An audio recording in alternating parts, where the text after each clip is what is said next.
말씀은 사사기 9장입니다.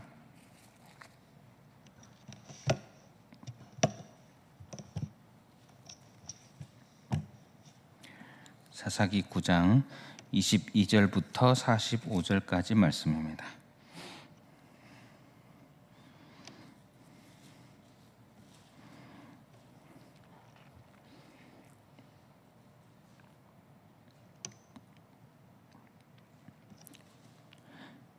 다 함께 봉독하겠습니다.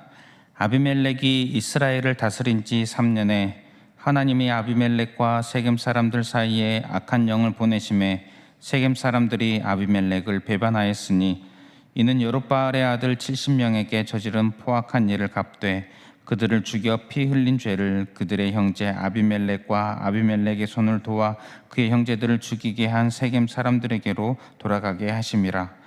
세겜 사람들이 산들의 꼭대기에 사람을 매복시켜 아비멜렉을 엿보게 하고 그 길로 지나는 모든 자를 다 강탈하게 하니 어떤 사람이 그것을 아비멜렉에게 알리니라. 에벳의 아들 가알이 그의 형제와 더불어 세겜에 이르니 세겜 사람들이 그를 신뢰하니라. 그들이 밭에 가서 포도를 거두어다가 밟아짜서 연회를 베풀고 그들의 신당에 들어가서 먹고 마시며 아비멜렉을 저주하니 에벳의 아들 가알이 이르되 아비멜렉은 누구며 세겜은 누구기에 우리가 아비멜렉을 섬기리요? 그가 여룹바알의 아들이 아니냐? 그의 신복은 스불이 아니냐? 차라리 세겜의 아버지 하몰의 후손을 섬길 것이라. 우리가 어찌 아비멜렉을 섬기리요? 이 백성이 내 수하에 있었더라면 내가 아비멜렉을 제거하였으리라 하고 아비멜렉에게 이르되 내 군대를 증원해서 나오라 하니라. 그 성읍의 방백 스불이 에벳의 아들 가알의 말을 듣고 노하여 사자들을 아비멜렉에게 가만히 보내어 이르되 보소서, 에벳의 아들 가알과 그의 형제들이 세겜에 이르러 그 성읍이 당신을 대적하게 하니 당신은 당신과 함께 있는 백성과 더불어 밤에 일어나 밭에 매복하였다가 아침에 뜰 때에 당신이 일찍 일어나 이 성읍을 엄습하면 가알 및 그와 함께 있는 백성이 나와서 당신을 대적하리니 당신 기회를 보아 그에게 행하소서 하니 아비멜렉과 그와 함께 있는 모든 백성이 밤에 일어나 네 때로 나누어 세겜에서 매복하였더니 에벳의 아들 가알이 나와서 성읍 문 입구에 설 때에 아비멜렉과 그와 함께 있는 백성이 매복하였던 곳에서 일어난지라. 가알이 그 백성을 보고 스불에게 이르되 보라, 백성이 산 꼭대기에서부터 내려오는도다 하니 스불이 그에게 이르되 내가 산 그림자를 사람으로 보았느니라 하는지라. 가알이 다시 말하여 이르되 보라, 백성이 밭 가운데를 따라 내려오고 또 한때는 무오느님 상수리 나무 길을 따라 오는도다 하니 스불이 그에게 이르되 내가 전에 말하기를 아비멜렉이 누구이기에 우리가 그를 섬기리요 하던 그 입이 이제 어디 있느냐? 이들이 내가 업신여기던 그 백성이 아니냐?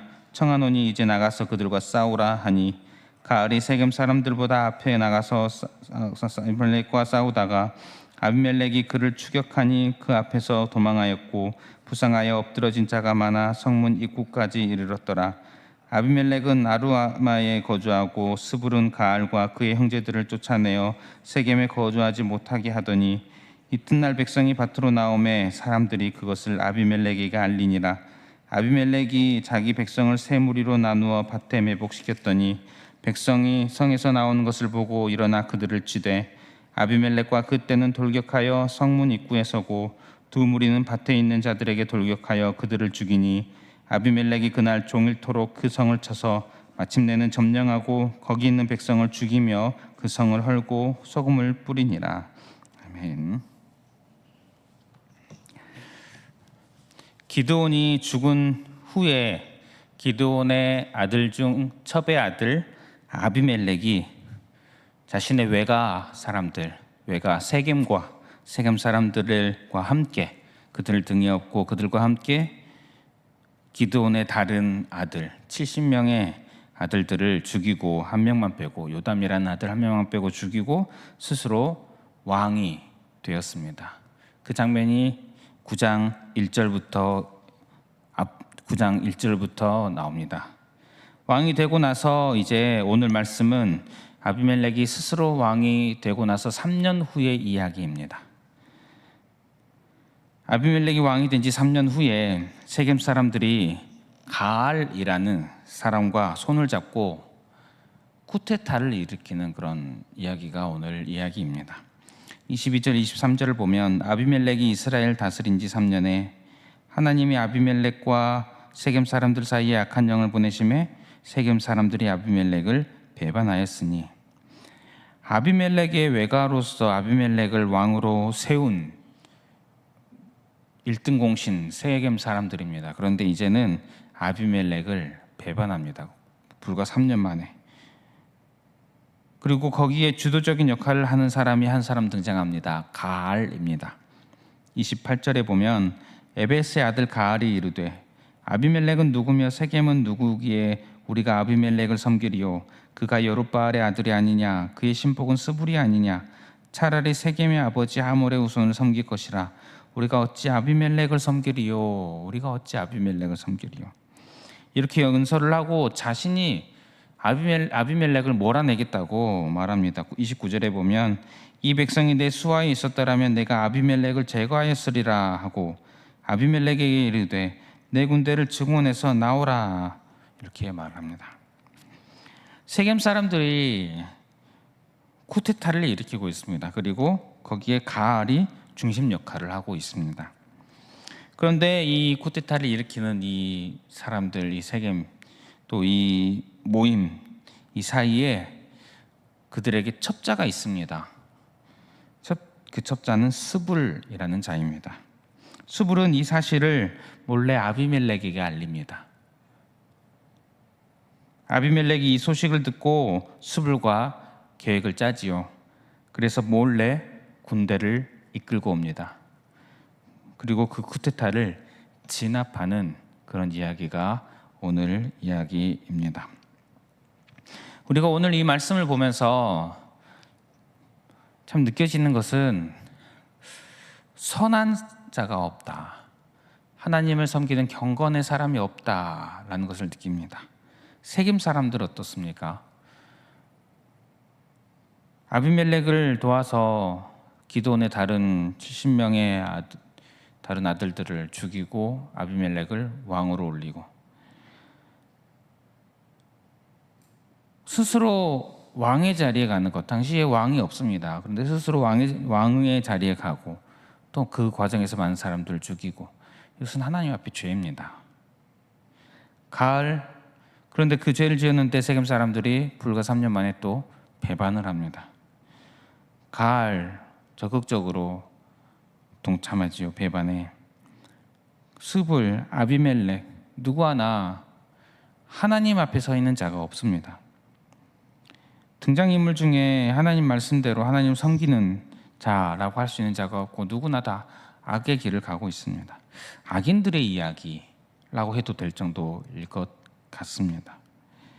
이 이야기에서 하나님께서는 얼핏 하나님이 잘 등장하지 않는 것 같고 하나님의 이름이 잘 보이지 않지만 한 군데 우리가 하나님을 발견을 합니다. 23절, 24절에 보면 하나님이 아비멜렉과 세겜 사람들 사이에 악한 영을 보내심에 세겜 사람들이 아비멜렉을 배반하였으니 이는 여룻바알의 아들 70명에게 저지른 포악한 일을 갚되 그들을 죽여 피 흘린 죄를 그들의 형제 아비멜렉과 아비멜렉의 손을 도와 그 형제들을 죽이게 한 세겜 사람들에게로 돌아가게 하심이라.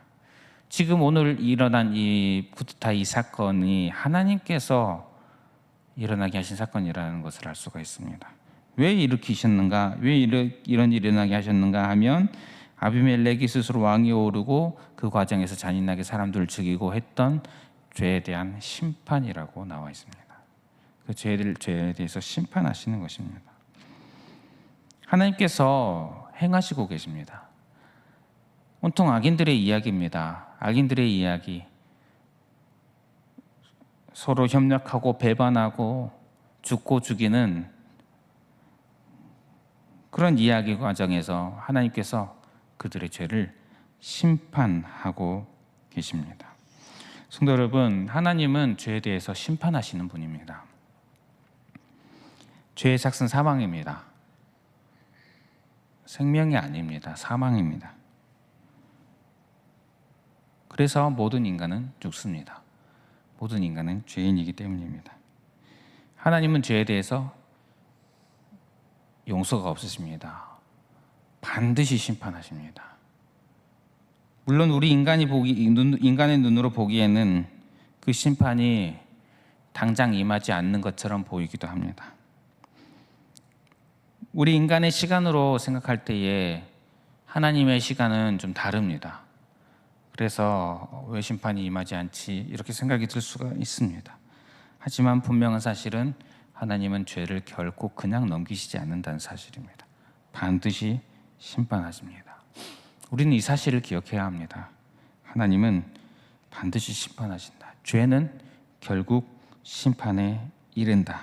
이것이 진리입니다. 우리가 오늘 이것을 다시 한번 기억했으면 좋겠습니다. 그리고 이것을 기억한다면 우리의 삶에 영향이 있겠지요. 첫 번째로는 내가 보는 어떤 악에 대한 부분에 대해서, 세상의 악, 나에게 어떤 피해를 주는 어떤 악, 이런 모든 것에 대해서 위로가 있을 것입니다. 하나님께서는 반드시 악에 대해서 심판하시기 때문에 우리는 세상의 악에 대해서 위로를 받습니다. 또한 우리는 이 하나님께서 반드시 악을 심판하시기 때문에, 죄를 심판하시기 때문에 나의 죄에 대해서 경계심을 놓치지 않을 수가 있습니다. 나는 항상 죄를 짓습니다. 그런데 이 죄에 대해서 하나님은 그냥 넘기시지 않습니다. 그러니 항상 경계심을 가져야 합니다. 또한 그러면서도 마지막으로 우리는 구원자이신 예수님을 보게 됩니다. 하나님께서 심판하신다는 사실은 우리가 정말 기억하고 바라볼 때에 우리는 예수님을 볼 수밖에 없습니다.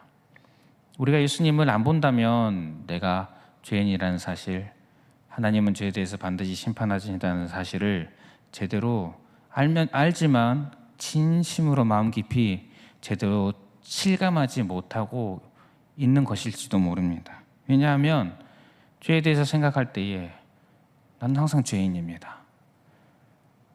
죄를 안 지을 수가 없습니다. 죄를 지을 수밖에 없는 존재였고 구원받은 이후에도 죄를 짓고 있습니다. 그런데 하나님은 악에 대해서 반드시 심판하십니다. 그러니 나는 반드시 죽을 수밖에 없는 존재입니다. 그럴 때 십자가가 등장합니다. 심판을 대신 받으셨습니다. 심판을 대신 받으신, 이 심판으로부터, 죽음으로부터 구원하여 주신 분, 바로 우리 구주 예수 그리스도이십니다. 그러니 우리가 살면서 누구를 의지하겠습니까? 예수님을 의지할 수밖에 없습니다. 사사기를 보고 있습니다. 이스라엘 구원한 사사들, 큰 업적을 이룬 당시에 고마운 사람들일 것입니다. 하지만 그 업적을 이루는 과정 또는 이루고 나서 인간적인 모습들이 늘 등장합니다. 죄악된 모습들이 늘 등장합니다. 온전히 사람을 의지할 수 없다는 것입니다. 진정한 사사는, 진정한 구원자는 온전히 의지할 분은 우리 하나님이십니다. 우리 예수 그리스도이십니다. 오늘 우리가 이 사실을 기억했으면 좋겠습니다. 내가 죄인임을 기억하고 하나님은 죄에 대해서 반드시 심판하신다는 사실을 기억하고, 그렇기 때문에 십자가를 바라보는 오늘 하루의 삶이 되시기를 축복합니다. 우리가 말씀을 기억하면서 기도하시겠습니다. 우리가 오늘 말씀을 기억하면서 하나님의 심판이 있다는 것, 하나님 반드시 죄에 대해서 심판하신다는 것 우리가 기억했으면 좋겠습니다. 내가 오늘 짓는 죄를 하나님이 사랑하시지 않고 그냥 넘기시지 않습니다. 그 죄도 심판의 대상입니다. 이것을 반드시 기억했으면 좋겠습니다. 그래서 그와 동시에 그 심판을 예수님께서 받으셨다는 사실을 우리가 기억했으면 좋겠습니다. 이것을 기억하며 이것을 기억하게 하소서, 이렇게 기도했으면 좋겠습니다. 그렇게 기도해 주시고, 또 주어진 기도 제목들 가지고 기도하실 때에 또 교육부서 다음 세대 여름 행사를 위해서, 남은 행사들을 위해서 기도해 주시면 감사하겠습니다. 다 함께 기도하겠습니다.